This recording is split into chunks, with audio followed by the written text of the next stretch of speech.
Vamos a dar comienzo, son y cuarto. Muchísimas gracias a todos en nombre de Facta por haber venido hasta aquí. Muchísimas gracias a los ponentes por haber accedido a estar con nosotros en esta tarde. Si quiero advertir que ha habido un cambio con respecto al cartel original. Iba a venir Araceli Sauceda de SOS Nicaragua, al final no ha podido venir. Lo echaremos en falta. El título de la conferencia es Cuba y Nicaragua, víctimas del comunismo, y por lo tanto nos vamos a quedar solo con la parte de Cuba. Un país, una isla del Caribe que fue española hasta 1898, que debería estar más presente en nuestras vidas y que, si bien hasta hace poco la relación era mucho más fluida, con estos gobiernos tan maravillosos que hemos tenido, pues la hemos dejado abandonada en muchos de los sentidos. Vamos a hablar del comunismo después de la Segunda Guerra Mundial, después de 1945. Dos ideas, a mi parecer, no lo digo en nombre de la asociación, pero sí en el mío propio, dos ideas criminales se repartieron en el mundo, y el comunismo se hizo con la mitad del planeta. En Europa lo hemos sufrido en primera línea, en nuestro país lo sufrimos en los años 30 y sigue existiendo, aunque se haya dicho que el comunismo no existe. El comunismo sigue existiendo, bien lo saben ellos, en grandísimas zonas del planeta. Sin más, presentar a los ponentes. A mi extrema izquierda tengo a Lázaro Miralles, presidente de Acciones por la Democracia, y a mi vera izquierda tengo a Alejandro Iglesias, que es de la misma asociación y que vienen, lógicamente, a hablarnos de Cuba. Sin más, tomad la palabra y vuestro es el turno. Bueno, sí, muy buenas tardes. Primero quiero agradecer el espacio, que estemos aquí, que podamos hablar sobre ese mensaje de alerta que como cubanos tenemos hoy. Yo creo que el compromiso moral de transmitir al 100% de la ciudadanía española, sobre todo a quienes también son parte de nuestra familia y son parte de esa lucha que sostenemos, ¿no?, por el cambio necesario para defender la dignidad del presente como todos nos merecemos. Entonces estoy muy agradecido de estar aquí y que podamos seguir siendo transmisores de este mensaje necesario para estos tiempos. No queremos que España avance hacia la Cuba de los Castro, no queremos que España avance hacia la Venezuela de Chávez, de la miseria, del hambre, del abuso y de la manipulación. Y por eso yo creo que vamos por ahí, hablando sobre todos estos temas, ¿no?, que son muy necesarios. Tenemos un amplio trabajo de coordinación y colaboración, cooperación con países afectados por el mismo mal en común que tiene Cuba hoy, que son Nicaragua, Venezuela, Bolivia, Perú, algunos países que venimos del mismo trasfondo, sobre todo donde la misma ideología y el mismo mal en común, la raíz de todos los problemas de Iberoamérica, han hecho mella en sus sociedades.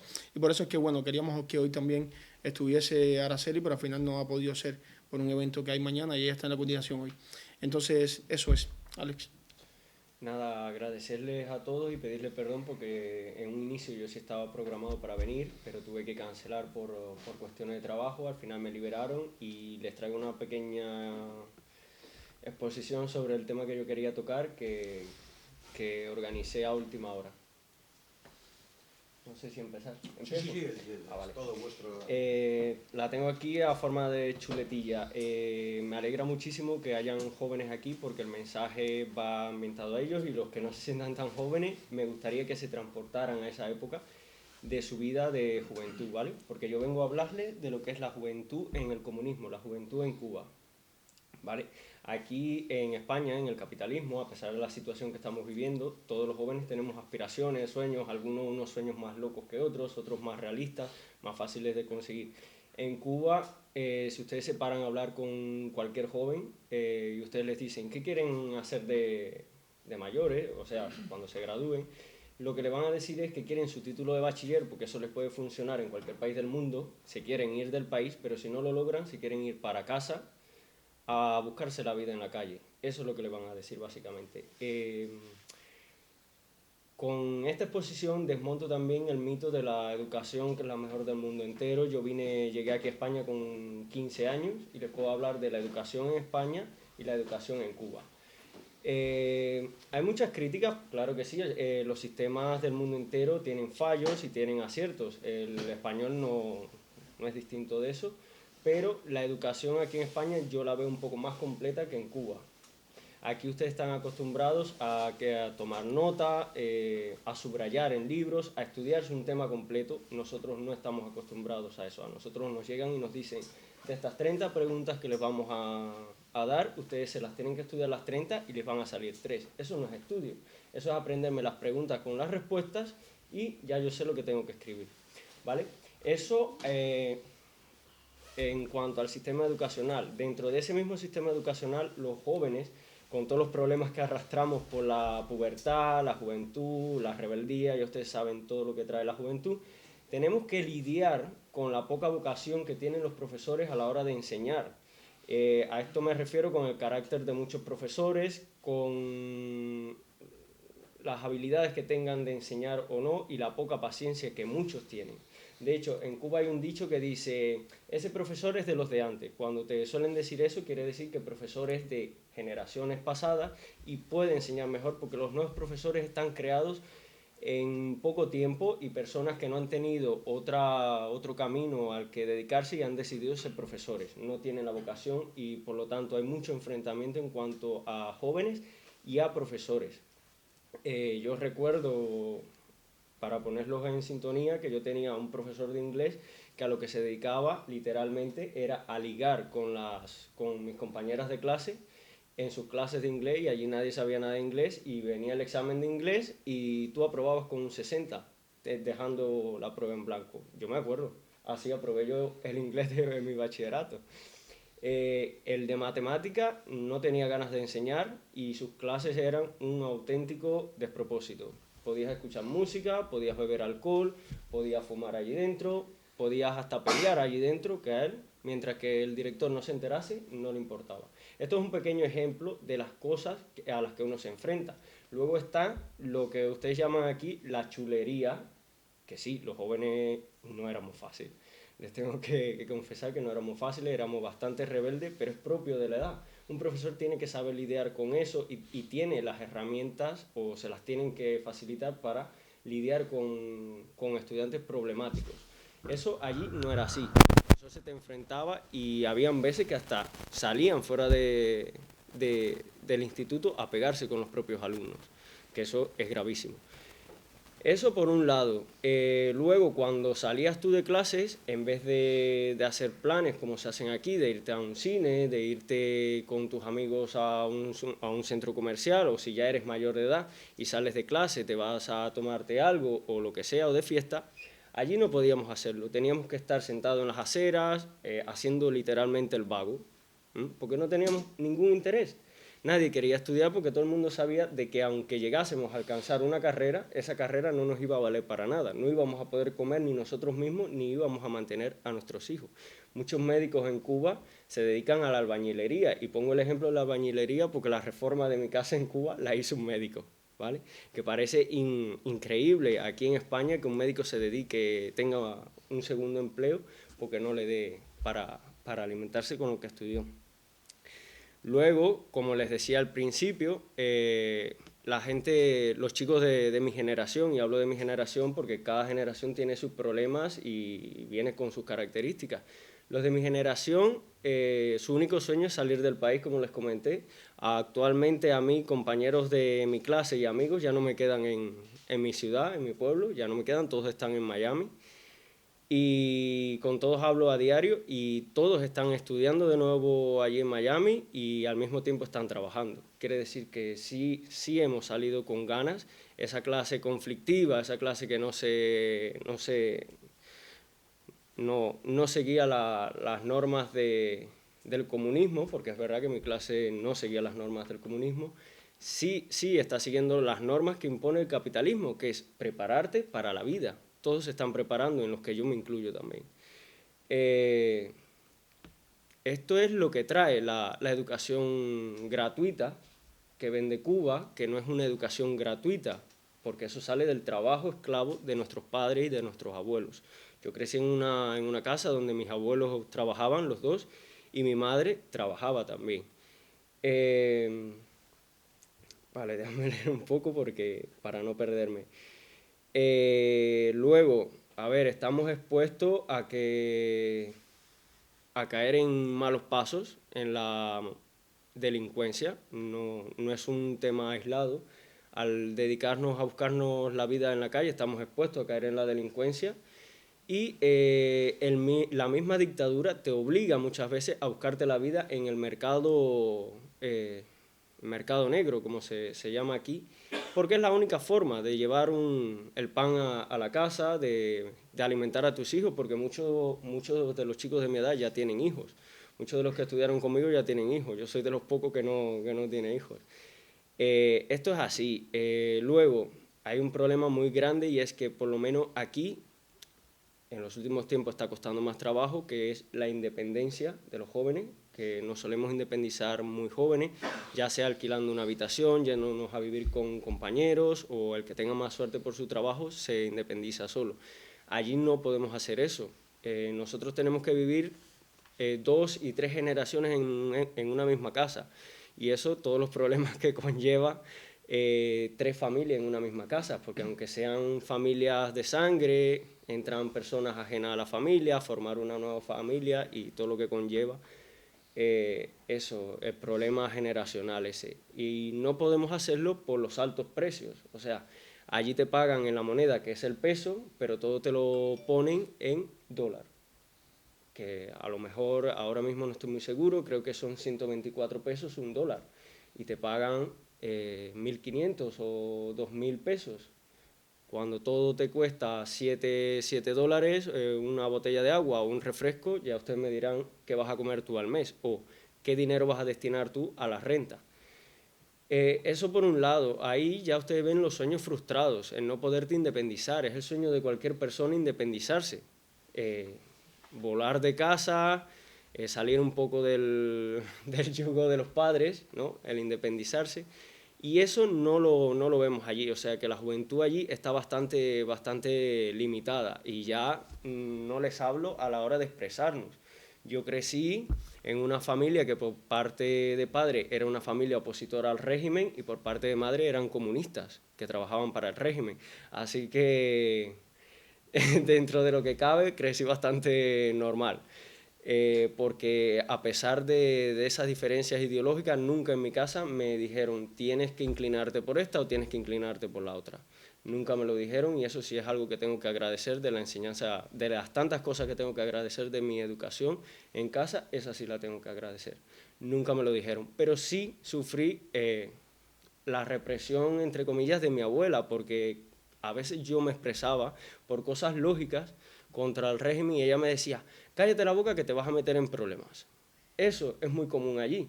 La última anécdota que tuve yo con mi abuela, yo viajé hace 4 años a Cuba, lamentablemente porque ella cayó enferma y fui a verla, pero antes de ese viaje yo fui el año anterior y estaba bien, me recibió muy contenta, muy tal, y llegamos a la casa y le digo, tengo hambre, y ella me dice, no te preocupes que te preparo allí decimos un pan, a un sándwich.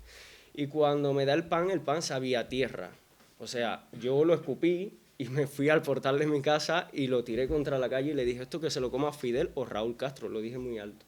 Y me dice mi abuela, ¿pero qué está pasando? Tú no eras así, o tú no lo decías en público, que me vas a buscar un problema, que te lo vas a buscar tú, que no vas a poder salir de este país. A ella le dolía que yo no viviese con ella, porque yo toda la vida viví con mis abuelos y con mi madre, pero al mismo tiempo ya sabía de que yo allí en Cuba no podía estar. Nunca se opuso a que yo me fuera de Cuba, porque sabía, a su pesar, por muy comunista que fuera, que allí no se podía vivir. Estas son una de las cosas, estas anécdotas que yo les cuento, una de las cosas que vivimos los jóvenes. El joven que allí se manifiesta, en muestra de eso está el 11 de julio del 2021, muchos jóvenes salieron a las calles, salió el pueblo entero, en su mayoría eran jóvenes y muchas personas también. Esos jóvenes son los que no creen en el proceso revolucionario, como llaman los comunistas. No lo creemos porque hemos crecido en un entorno en el que no hay esto, no hay lo otro, no hay lo otro, no hay lo otro. Y un joven de mi edad hay que poner los pies sobre la tierra. A muchos lo que nos interesa es ponernos la mejor ropa, el mejor zapato para gustarle a la chica o al chico que nos gusta a nosotros, llamar su atención. Allí no lo podemos hacer. Allí hay muchas personas que, bueno, no era mi caso porque yo tenía familia en el exterior del país, pero muchas personas que tienen que tener un par de zapatos y con eso ir tanto a trabajar, a fiestas, a quedadas, a yo qué sé. Entonces, ahí están las frustraciones también de los intereses. Y ya cuando salieron los jóvenes el 21 de julio, que se sentían liberados, porque es verdad, todos vivimos y crecemos en esta represión que les digo yo de nuestros padres por el mismo miedo que provoca la dictadura, todos se sintieron liberados porque se pensaban, como pensamos todos, que ese era ya los últimos momentos de la dictadura. Muchos salieron y a día de hoy muchos están presos, incluyendo a menores de edad dentro de estos grupos, y algunos ya se han hecho mayores de edad dentro de la prisión. Entraron en prisión siendo menores de edad y actualmente ya han cumplido su mayoría de edad, pero no deja de ser una violación de los derechos humanos. Les cuento todo esto porque siempre hay personas que se paran, ¿no?, a decir lo malo del comunismo y tal, y yo quería tocar los temas que más o menos le interesan, por lo menos a mi generación, la de adentro, para que todos lo sepan ver, y más que nada porque el mensaje del comunismo en estos países libres no va orientado tanto a los adultos como a los jóvenes. Los ataques van en su mayoría a los jóvenes. De hecho, cuando yo vine en el 2014, que llegué aquí a España, ver a chicos de mi edad con la bandera española en la mano era imposible, o lo hacía una mínima parte. A día de hoy ya tú ves por la calle muchísimas personas más que llevan esta bandera, y eso no es más que hay jóvenes que se están dando cuenta de estos ataques ideológicos que están recibiendo, estos adoctrinamientos que están recibiendo por la tele, por programas, por redes, por todos lados, para que odien a su propio país. Porque los comunistas saben de que si logran que las personas odien su propio país, que no tengan patriotismo, esas son personas que cuando ellos se apoderen del país no van a luchar por su país. Se van a ir a la primera de cambio y nunca más van a volver a su país, ni tampoco van a hacer activismo fuera de su país. Ellos lo saben, por eso atacan tanto a los jóvenes. Y también porque saben que es la nueva generación la que va a mantener el país y la que va a impulsar el país, querramos o no. Somos la generación que vamos a sustituir a la actual.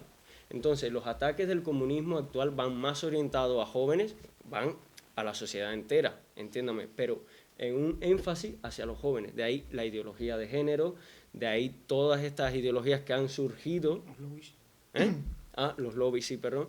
Y todas estas ideologías que han ido surgiendo, que cuando tú lo hablas con un cubano, siempre decimos, esto trae su trasfondo, pero porque hemos crecido en esa sociedad y tenemos cierto olfato que nos dice, esto es comunismo y esto no es comunismo.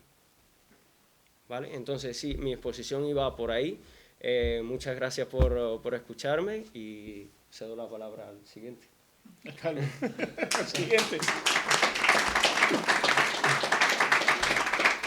Iba a venir Araceli, al no venir pues queda un poco cojo y yo creo que lo podríamos dedicar que la gente pregunte. Sí, claro. Yo te quería preguntar, me consta que en Cuba, yo pensaba que no, pero sí me consta que la ideología LGTB está muy presente. He visto fotos de los colegios de Cuba. ¿Cómo es eso posible en un régimen comunista? Bueno, mira, había un vacío de supuestos derechos en Cuba en este sentido, y un vacío que le da la oportunidad un vacío por el que el régimen era bastante criticado, y entonces hubo un momento en que ellos ven una posibilidad mediante este vacío pues de seguirse. Ellos viven de subvenciones, de regalías, de apoyo y de oxígeno que reciben y de la Unión Europea, de las instituciones, de los países, de los gobiernos, de gente que sostiene todavía ese romance con el castrocomunismo. Entonces, en el 2008, ellos dicen, pues está este vacío, hay una fuerte crítica al régimen porque no hay derechos LGTB en Cuba, no hay este tipo de derechos, no hay este tipo de trabajo.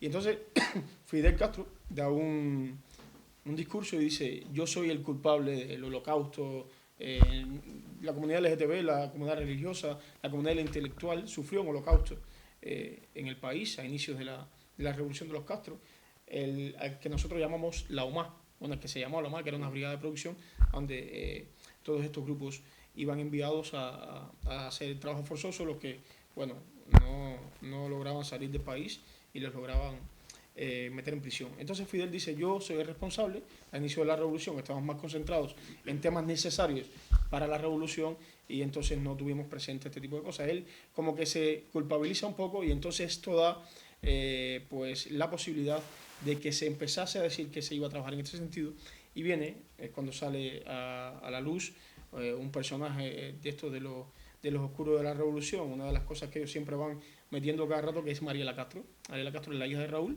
entonces ya ahí empieza un proceso de sucesión de la ideología de Fidel Castro a su hermano, a otra parte, que intenta hacer creer al mundo que pues ya es algo más moderado, que se va modernizando. Entonces entra Mariela Castro diciendo, bueno, vamos a abogar por los derechos LGTB, vamos a trabajar en este sentido con profundidad. Esto empieza a verse con más luz a inicios del 2008, por ahí más o menos, estamos hablando ya. Entonces ella empieza a prometer que bueno, se va a trabajar en el Parlamento, en matrimonio igualitario y una serie de cosas que solamente intentan manipular no solamente a la opinión pública internacional, sino pues aplacar las masas, ¿no? El rechazo al régimen, una vez más, de los tantos que han existido. Pero, ¿qué pasa en la actualidad? Bueno, un supuesto código de familia actual de este año, de hace unos meses, pues incluye pues este tipo de derechos, de matrimonio igualitario y tal, pero el trasfondo es que el régimen se sostiene, que el régimen existe, subsiste, que esto no va de la mano con derechos, igualdades y libertades reales para el pueblo de Cuba. No es realmente esto lo que está buscando el pueblo de Cuba. ¿Y qué lleva también? Lleva también que en las calles la comunidad LGTB sigue sin derechos, que en la calle siguen siendo reprimidos, que en la calle siguen siendo hostigados por las propias fuerzas represivas de la dictadura. En muchísimos lugares conocidos de Cuba, como La Habana, esto está pasando todo el tiempo. Es decir, ha habido un trasfondo de manipulación, porque la Mariela Castro ni siquiera es parte de este lobby, de esta comunidad. Ha sido una manipulación del régimen y pues la supresión de derechos continúa ahí, continúa latente dentro de la sociedad civil cubana y dentro del país. Pues tomad vosotros el turno y preguntad lo que tengáis ahí. ¿Quién organiza la marcha de verano? ¿LGTBI en Cuba? No, la marcha me refiero a los 21. jóvenes cuando salen para manifestarse. No, eso fue algo espontáneo. Algo espontáneo producto de los apagones, producto de la situación que se estaba viviendo por el COVID allí, que habían personas que morían y permanecían en casa hasta una semana. El cadáver ahí descomponiéndose, producto de la escasez, producto de todo lo que la sociedad cubana estaba viviendo antes del COVID, durante estos 60 años, que se intensificó con el COVID.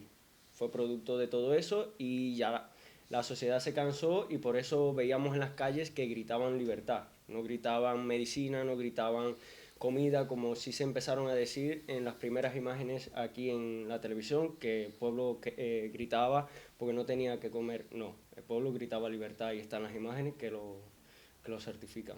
Sí, mira, hay un guión que siempre ha tenido la dictadura, es como un librito, como un manual que ellos llevan. Y ellos han intentado siempre manipular la realidad que pasa en Cuba, manipular el descontento del pueblo cubano con la dictadura, porque una revolución no puede ser una revolución de más de 63 años que persiste en el tiempo. Una revolución llega, cambia lo que debe ser cambiado, como mismo decía la revolución, y pues avanza. Y la revolución se detuvo en el tiempo casi automáticamente de haberse producido. Entonces, ¿qué hacen ellos? Pues ellos se crean un manual, el manual de la desinformación, el manual de la manipulación, el manual de decir lo que está pasando en Cuba, los atentados, la manera o las cosas que suceden que intentan cambiar el sistema, pues son actos pagados por el imperio americano, son actos pagados para desestabilizar la revolución porque hay intereses de Estados Unidos en Cuba. Y este manual lo han tenido siempre, lo han sostenido toda la vida. Es un manual que no se les gasta, que yo no entiendo, porque cuando la lógica incluso desmonta y desmitifica todo esto, este manual no se les va a ellos, no se les quita. Entonces, claro, ellos empiezan a manipular tras los sucesos. Anteriormente se han dado otros sucesos de descontento popular dentro de la isla. Los sucesos del 21 de julio, del 11 de julio no son los únicos que conocemos de esta magnitud. Incluso también hay un antecedente de la misma comunidad LGTB cuando la Mariela Castro, años después de decir que va a abogar por los derechos de la comunidad LGTB, dice que no, que la comunidad LGTB no tiene derechos a expresar o a salir a la marcha esta del famoso orgullo gay. Y entonces ahí hay una explosión y una salida masiva de la comunidad LGTB también a las calles, hay otros descontentos populares.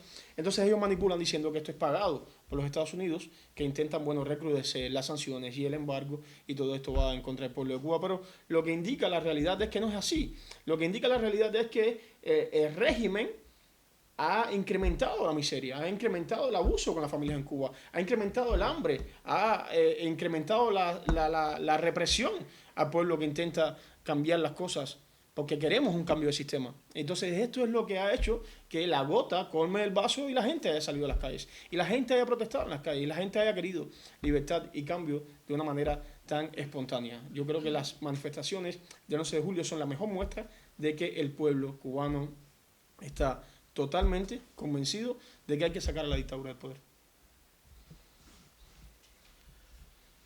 Sí, quería preguntaros, ¿se llegó a considerar a Cuba como un país del Pacto de Varsovia en su día? Porque es que yo sé que de alguna manera, por decirlo, vamos, o lo que leí, sí se había cogido de la mano de Moscú en su día. Vamos, no sé hasta, a lo mejor hasta qué punto. Bueno, y era precisamente la duda de si a Cuba se la incluía o estaba considerada dentro del Pacto de Varsovia o no. Bueno, de hecho, yo creo que las relaciones persisten con los rusos por muchísimo tiempo. Han estado ahí, han estado latentes y ahora aún se manifiestan. El dictador Díaz-Canel acaba de hacer incluso una gira, y esa gira ha pasado por Rusia, por un encuentro con Putin, para además condicionar pues un pensamiento del pueblo cubano de apoyo a Rusia en la invasión a Ucrania. Esto acaba de pasar, y estas relaciones y estos nexos han estado desde siempre, desde la Unión Soviética e incluso mucho más allá. Porque el verdadero trasfondo y los verdaderos intereses de la dictadura son subsistir, perpetuarse en el poder de todas las maneras que sea posible, con los apoyos y el oxígeno que reciben de fuerzas, de grandes potencias, y a ellos esto es lo único que les interesa. Y sí, por supuesto que se consideró que fue parte del Pacto de Varsovia.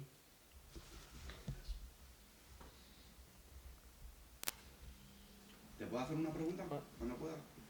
Mira, estuve como hace 10 años en Cuba, y lo que me extrañó mucho es que cuando yo fui allí manejábamos el peso Q, y allí el pueblo maneja otra moneda que es el peso cubano. ¿Qué clase es? Bueno, yo me di enseguida que era un sacacuarto. Sí. Es un sacacuarto. El CUC es como una moneda del Monopoly para sustituir el dólar y así evitar la corrupción del imperio hacia el pueblo revolucionario. Pero ya eso se eliminó. Esa moneda ya se eliminó. Sí.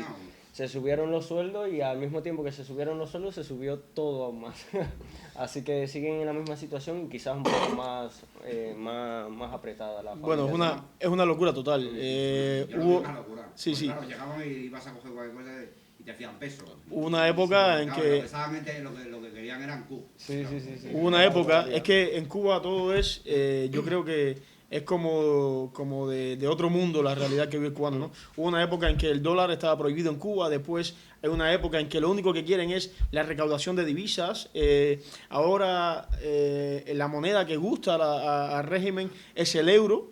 Han quitado el CUC, este invento que hicieron, lo han quitado, ahora hay que pagar en moneda nacional, pero sin embargo tú vas a los lugares y no puedes pagar en moneda nacional, o tienes que utilizar el euro o las tarjetas que solamente se pueden recargar desde el exterior de Cuba. Es decir, es un infierno lo que se pasa allí, y yo creo que de hecho no hay lógica humana posible que pueda describir cuál es la realidad o cuál es el pensamiento de quienes están detrás de todo esto. Entendamos que uno de los primeros que presidió el Banco Nacional de Cuba fue Ernesto Che Guevara. Entonces ya de por ahí vemos cómo son los militares los que forman parte. Ernesto Che Guevara. Che. Pero vamos, ¿el Banco Nacional de Cuba de quién? A inicios de la revolución. Es decir, lo que quiero decir es que en Cuba... ¿El Banco Nacional de Cuba que lo manejaba? ¿El Che Guevara? Sí, lo que te quiero decir es que en Cuba... Es que en Cuba no hay lógica ninguna. En Cuba tú no vas a ver que es una persona con méritos reales quien maneja la lógica del país. Estamos militarizados, y quien más esté ahí a la derecha de la dictadura y de su pensamiento ideológico es el que está, y ya está, listo, se acabó. Y funciona así, funciona de una manera descabellada, desproporcional realmente. Aquí tenemos un muchacho, este muchacho también, que si le quieren hacer algunas preguntas, estuvo en Edwin, está acabado de llegar. Es uno de los muchachos que salió el 11 de julio a las calles y después fue perseguido y tuvo que salir huyendo del país y ocultarse muchísimo tiempo y son cosas locas. Mientras unos pueden salir, es decir, intentan volver loco al mundo entero también. Hay unos que pueden salir, hay otros que están presos, hay otros que no aparecen. Es decir, la lógica en Cuba no existe y no funciona. Eso es el arrebato. Sí, ya me di cuenta. De hecho, hay una anécdota con respecto al Che, por qué lo pusieron a dirigir el Banco Nacional de Cuba, que es que Fidel Castro pidió un economista comprometido y él le entendió un comunista comprometido y por eso se ofreció a llevar el banco.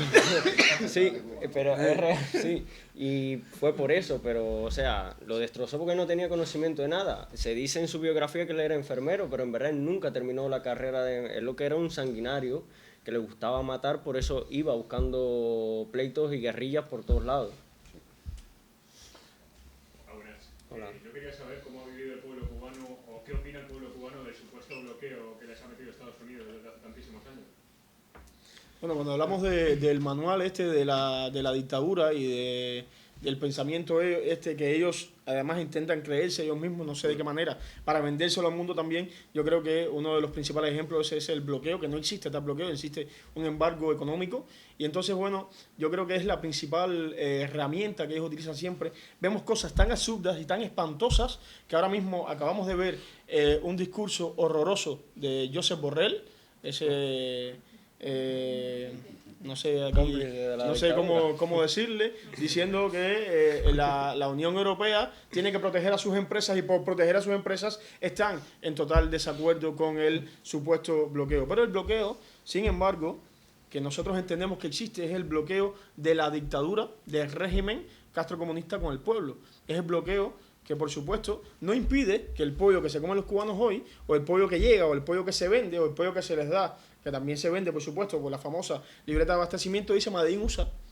Dice Made in USA. Es decir, ¿de qué manera existe un bloqueo cuando el pollo que te comes dice Made in USA, está llegando desde Estados Unidos? ¿De qué manera cuando Cuba está entre los principales países en la línea, en la lista de importación y exportación en el mundo? ¿De qué manera existe algo así? ¿De qué manera existe un bloqueo? El bloqueo es aquel que prohíbe que un cubano, siendo agricultor, no pueda cosechar la tierra que le pertenece, o que siendo tú un pescador no puedas pescar una langosta porque la langosta tiene que ir para el turismo o tiene que ir a venderse en Canadá, por ejemplo. Canadá, en países de Europa, a la exportación del régimen, cosas así.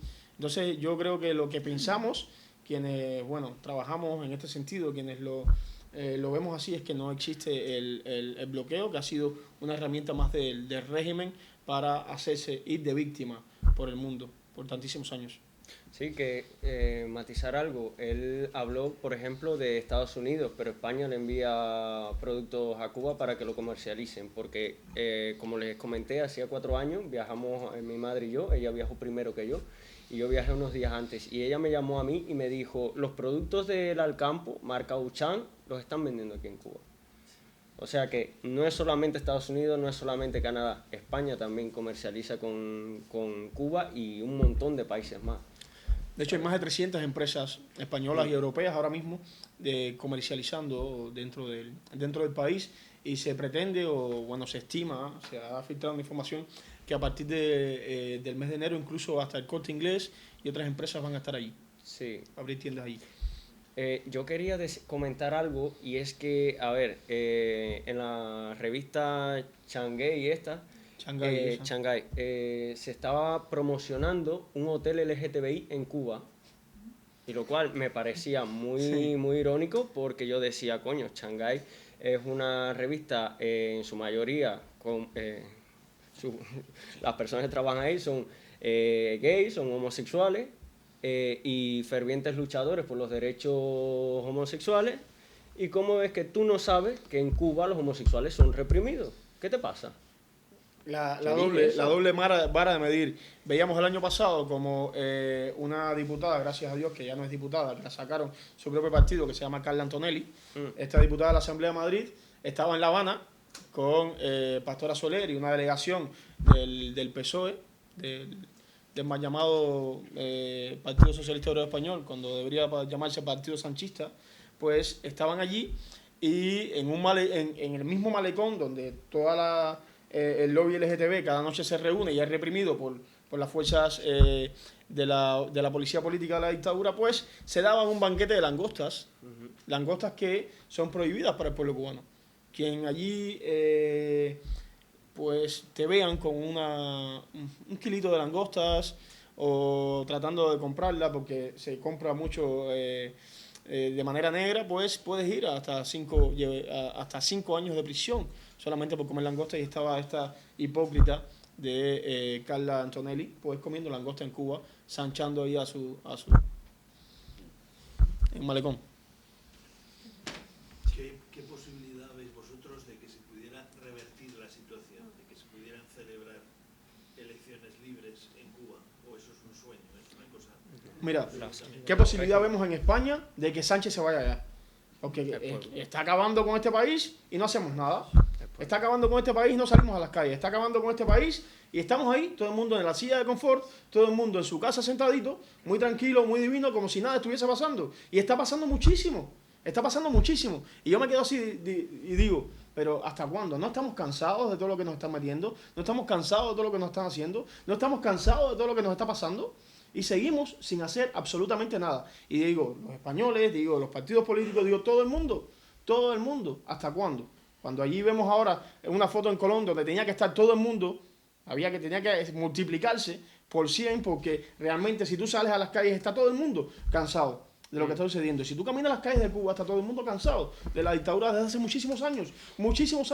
Y siguen ahí. ¿Por qué? Porque no somos capaces de multiplicar dentro del país ese 11 de julio. Y porque no somos capaces de multiplicar aquí esa salida masiva a las calles de varias ocasiones que ha habido. Entonces yo creo que es ahí donde hay que trabajar. Hay que trabajar en que la gente entienda que la fuerza la tiene la sociedad, que la fuerza la tiene la gente, que la fuerza está en cada uno de nosotros, en que tenemos que tumbar el muro, porque el muro se cayó en Berlín y el muro se tiene que caer en muchísimos lugares, potenciándolo la propia gente. No podemos esperar que nos caiga del cielo el plato de comida a la mesa, porque el plato de comida no llega solo a la mesa. Si no trabajamos, si no nos esforzamos, si no luchamos, no vamos a lograrlo nunca. Eso pasa en Cuba, está pasando en España y está pasando en muchísimos lugares.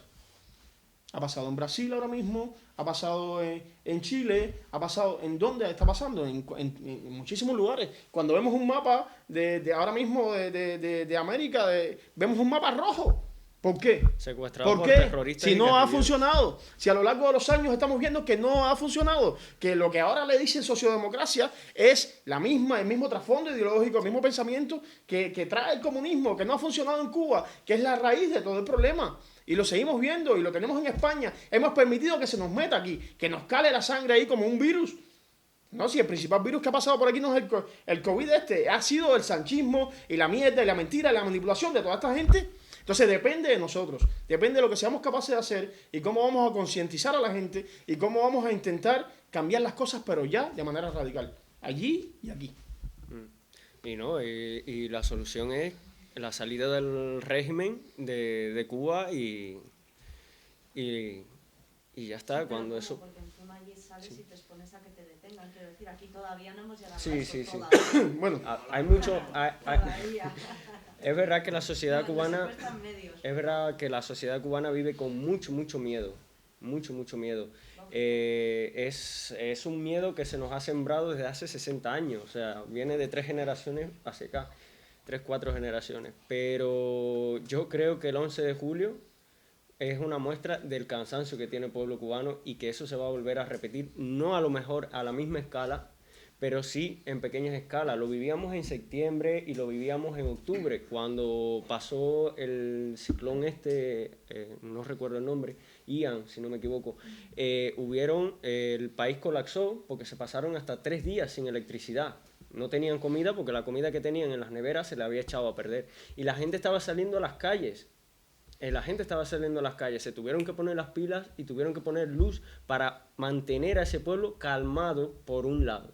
O sea, la gente ya está perdiendo el miedo. Yo sé que tengo muchos hermanos que están desesperados. Yo también estoy desesperado porque eso pase normalmente, pero es algo que solamente el pueblo cubano de allí dentro va a lograr. Nosotros aquí afuera estamos para darle voz, para hacer eco de sus reclamos, pero quien los tiene que echar es el pueblo de adentro, porque una aclaración que iba a hacer con respecto a lo de Lázaro, que siempre nos viven metiendo miedo que el imperio nos va a invadir, que el imperio nos va a invadir, que el imperio nos va a invadir.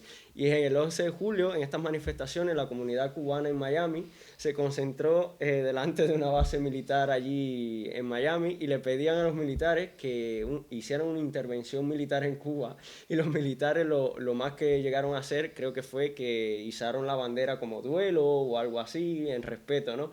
Pero que no podían hacer nada. Y ahí se evidenció el gran interés que tiene Estados Unidos por Cuba. Si Estados Unidos hubiese tenido ese interés que dice la dictadura que tiene, hubiese invadido Cuba, le hubiese puesto los medios a los cubanos y le hubiese dicho, aquí están los medios, ahora quiero que me formes un consejo, un congreso, que sea el encargado de posicionar partidos políticos dentro de Cuba, y quiero que organicen elecciones libres y que sea el pueblo el que elija. Pero no lo hizo porque no le interesa a Cuba. No lo hizo. De hecho, ahora el gobierno de Biden ha mandado hacia Cuba a miembros de su administración, como es la chica esta Mendrala, no me acuerdo del nombre, para supuestamente dialogar con víctimas de encarcelamiento, y digo supuestamente porque el régimen se llevó preso a todos los familiares que la embajada americana había citado, se los llevó preso hasta que pasó el tiempo de la cita, así que a saber con quién se reunió ella. Y con la sociedad civil, que nadie sabe quién es sociedad civil, porque sociedad civil es todo el mundo, pero el régimen puso su sociedad civil. Esa sociedad civil no salió de las colas del pollo, esa sociedad civil no salió de la gente que está harta de la situación de la escasez, de no tener nada que llevarle a los hijos a la mesa, no salió de ahí. Entonces, a saber con quién se reunió esa mujer y a saber qué sale de ahí. Yo creo que hay muchísimo trabajo que hacer, y que hay muy buen trabajo que se está realizando. Tenemos mucha gente aliado y mucha gente amiga, mucha mano amiga, que está intentando estar con nosotros y acompañarnos, ¿no?, en este camino hacia la libertad y la restitución de los derechos en Cuba.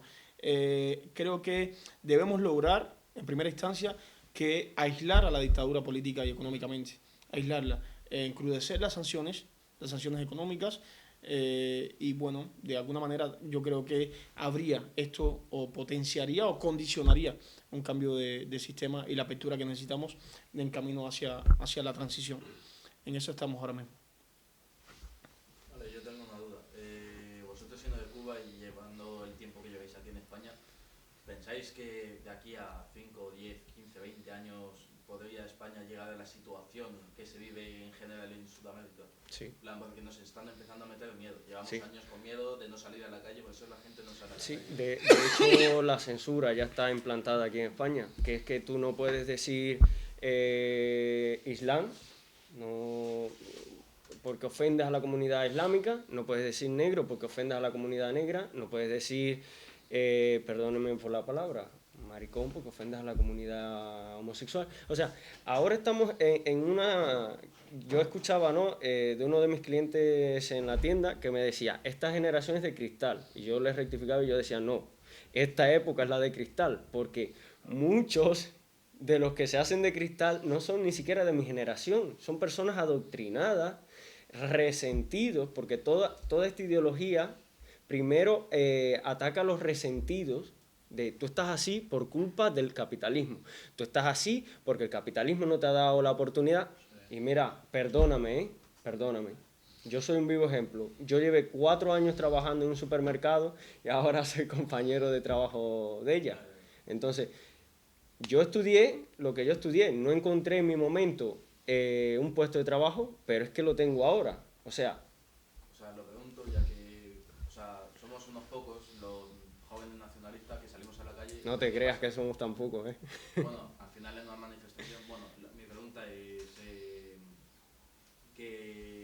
la pregunta no creo que es un hecho, lo que quiero decir es que cuando salimos a alzar la voz, con que la alcemos un poquito, a nosotros nos reprenden, pero en cambio cuando sale los de la CNT o los socialistas, pues a ellos con total libertad no les pasa nada, ¿sabes? Entonces a nosotros nos meten filiaciones, nos meten en las celdas, ¿sabes? Entonces, Sí. Multas. Mira, una anécdota. Nosotros salimos el pasado 8 de marzo a la manifestación esta por la mujer, que eso es... O sea, van de violeta, pero en verdad la tonalidad es roja. Y porque nuestra meta era visibilizar lo que pasa a la mujer cubana. O sea, y yo quisiera que éramos 9 u 8, ahora mismo no recuerdo bien, estábamos rodeados por policía porque de los mismos manifestantes que defienden los derechos de la mujer nos atacaban a nosotros, y de hecho cuando ya nos íbamos, una chica de Palestina, ¿no era? Con una bandera de Palestina que andaba con... Salimos con un a asta, palazos de ahí. le cayó a palazos a Lázaro y a otro chico más. Nadie sabe por qué. Nadie sabe por qué, pero eso fue así. El punto no está en eso. El punto está en que todo esto, esa agresión pasó delante de un policía y el policía se quedó así. No tenía huevos de ir y detener a la mujer porque sabían la manifestación en la que estaba y que le iban a tildar de lo peor. Y yo te entiendo, mira, la manifestación esta de Vox que hubo el otro día, yo subí historias a mis redes, yo dije, el pueblo español está cansado de todo este error, y yo dije, voy a perder un montón de seguidores. Pues mira, te puedo asegurar que nada más perdí uno. O sea, todo el mundo era dando like en mis historias, ha sido las historias de Instagram que más like han tenido. Te estoy hablando más de 20 likes. O sea, la gente, a lo mejor no son de Vox, pero la gente ha cogido el mensaje de que la sociedad española está cansada de las políticas de este país. Entonces hay una parte de la sociedad que está despertando, que no se está dejando llevar por el miedo a la censura, que esto que a ustedes les hacen no es más que censura, porque si dejan a un sector manifestarse pero no a otro, tú lo estás reprimiendo al otro y lo estás censurando. Entonces, cada vez somos más, pero hay que seguir trabajando. No, nadie dijo que sería fácil, pero lo que sí te puedo asegurar es que estamos en el camino correcto y en el lado correcto de la historia, realmente. Pero vosotros que lo habéis vivido allí, yo lo que veo aquí es que la gente dice, se les está yendo la olla, son bobos, y es que de eso no hay nada. O sea, esto corresponde a un plan perfectamente del que está. Claro que sí. Y lo que está Claro que sí. haciendo es que la gente, uy, Claro que sí, se llama este Agenda es tonto, 2030. Este es bobo, la ministra... No, perdona, la ministra sabe muy bien lo que hace. Sí, por supuesto, sí, por sí, supuesto. Ese es el error, la sociedad Por se supuesto. cree que son bobos, que son tontos, se les está yendo, uy, esto está... No, perdona, no, los que somos tontos somos nosotros, que estamos tragando con esto. Hay un manual que nos quiere dominar Es que, o sea, y que nos quiere decir cómo vivir, que se llama Agenda 2030, y nadie está poniendo los ojos sobre eso. Tanto como en Latinoamérica hay un plan macabro que es el Foro de Sao Paulo, Sí, y el nadie Foro de Sao pone Paulo. los ojos sobre eso tampoco. Es decir, hay muchísimos intereses. ¿Sabes qué sucede? ¿Sabes qué yo creo que sucede? Yo creo que la derecha es cobarde y tacaña. Porque mientras la izquierda moviliza muchísimos recursos, muchísimo poder, y tiene muchísimo poder económico, y lo mueve, pues yo creo que muchísima gente de la derecha está esperando que le entierren para meterle todo su dinero adentro de la tumba, porque es que no puede ser de otra manera. Hay que movilizarse, hay que movilizar recursos y hay que hacer lo mismo que hacen ellos, aunque de otra manera. No podemos estar sentados esperando que la gente caiga y coja conciencia e intente cambiar las cosas. No. Así no funciona. No funciona. Cuando dijo la ministra de Igualdad lo de los niños, las niñas y los niños, dice, uy, se ha equivocado. No.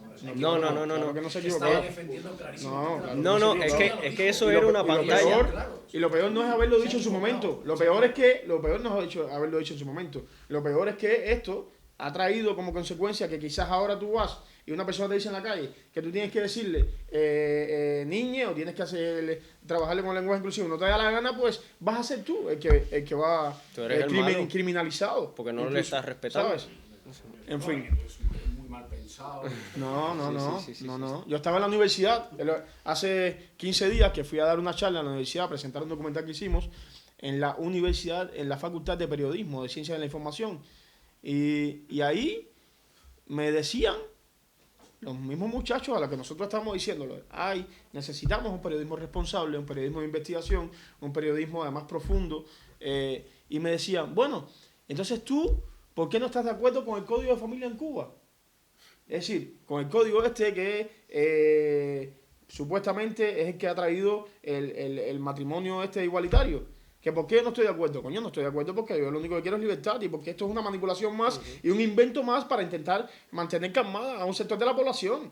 Nada más que eso. A ver si caemos en la esto. Entonces, aquí nos van metiendo cosita y nos calmamos y pensamos que no, que las cosas no van a ir a peor. Cada día esto va más a peor. Cada día va más a peor. Yo creo que no somos capaces de entender el trasfondo de la mentalidad de toda esta gente. Cuando pensábamos que lo peor que le podía haber pasado a Irene Montero era haber hecho lo que hizo con el CSI, pues ahora va y suelta otro disparate hace 2 días y mañana vendrá con otra cosa y mañana vendrá con otra historia. Y ellos no ven, el Echenique, ellos no ven el problema, ellos no lo ven. No lo ven.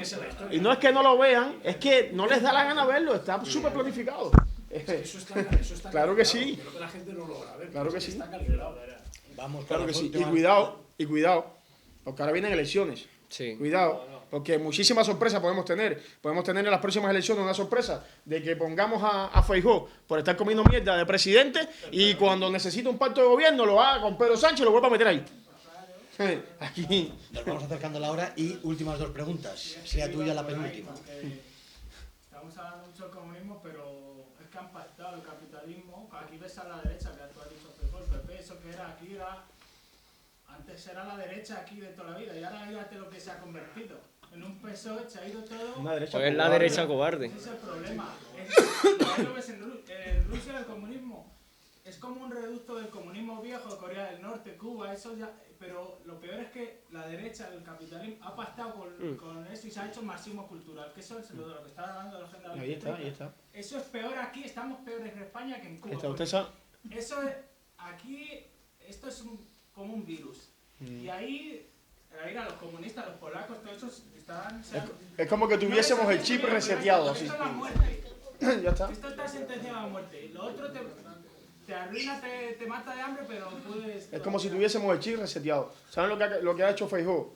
Ahora en el verano, Feijóo ha contribuido y ha colaborado en la apertura de un museo en Galicia, en Láncara, que honra la memoria de Fidel Castro. Es decir, ¿cómo se puede ser tan inmoral Con dinero y tener público. tan poca vergüenza Vale. de hacer algo como esto? Feijóo, estamos hablando del Partido Popular. Es decir, ¿a dónde vamos a parar? ¿Y cuál es el futuro que nos depara? En este país, tener que volver a militar de nuevo o tener que hacer qué. Entonces, imagínate, y nos dicen locos a los cubanos. Bueno, La sí. penúltima. Perdona, lo que sucede yo siento y sentir y claro. Y todo esto sería otro debate porque me canso de escuchar la derecha. Parece como si Vox no se incluyera en la derecha. Y Vox es la derecha. La base programática de Vox es la defensa del régimen del 78, que para mí es el cáncer de todos los males que han surgido en España, y la defensa de la monarquía de un rey que sale con el fin de la Agenda 2030. Entonces yo puedo distinguir entre la gente que apoya a Vox de buena fe y Vox. Para mí Vox es más de lo mismo. Pero yo no entiende que yo no estoy aquí para decirte en las próximas elecciones tienes que votarle a Vox. Entiende que no hemos venido aquí a eso. Entiende que no hemos venido aquí a eso. Hemos venido a hablar del tema Cuba, de cómo España está avanzando hacia lo que nosotros conocemos y hemos vivido por muchísimos años y nos ha convertido en exiliados y además hasta ahora nos han afectado las políticas, por ejemplo, del Partido Popular, que es lo que estábamos comentando. Es decir, independientemente de toda la izquierda esta sectaria y toda la responsable y la que practica la misma ideología, yo no he venido a eso. Estamos tocando esos temas. Tendrás tu razón y será un debate para otro momento con personas que vengan a debatir sobre el tema, ¿sabes? Yo no vengo a decirte vota la Vox, yo vengo a decirte esto es lo que nos ha estado pasando a los cubanos y esto es lo que no queremos que pase en España y esto es hacia donde no queremos que avance este país, porque cuando pasó en Venezuela, los cubanos se lo veníamos diciendo por muchísimo tiempo a los venezolanos, cuidado, cuidado, y nos decían, no, Venezuela no es Cuba, nosotros hemos nacido en otro sistema, Venezuela no es Cuba, y mira cómo está Venezuela. Y ahora que está pasando aquí, intentamos sostener un compromiso con este país y alertar a los españoles, cuidado, cuidado, cuidado, y nos siguen diciendo, España no es Venezuela, ¿entiendes? Eso es lo peor. Y ya tenemos muchísimas calles de este país que se llaman Che Guevara, ya tenemos muchísimos homenajes a Fidel Castro, como el que acaba de hacer el Partido Popular, en sintonía con el PSOE, en Galicia, y un sinnúmero de cosas que nos hacen estar alertas. En eso, uno de los que mantuvo relaciones con Cuba fue Fraga. Y Franco. Vale, pero Franco también. sí, pero que bueno, que Fraga en su momento, pero que es a eso a lo que me refiero. Es decir, que ese es el tema por el que estamos aquí. No tenemos ninguna situación con Vox, pero si la tenemos la exponemos directamente, ¿sabes? Una cosa es tener, perdón que me meta, relaciones con el pueblo cubano, que eso es lo que hizo Franco, siguió manteniendo el puente de La Habana a Madrid.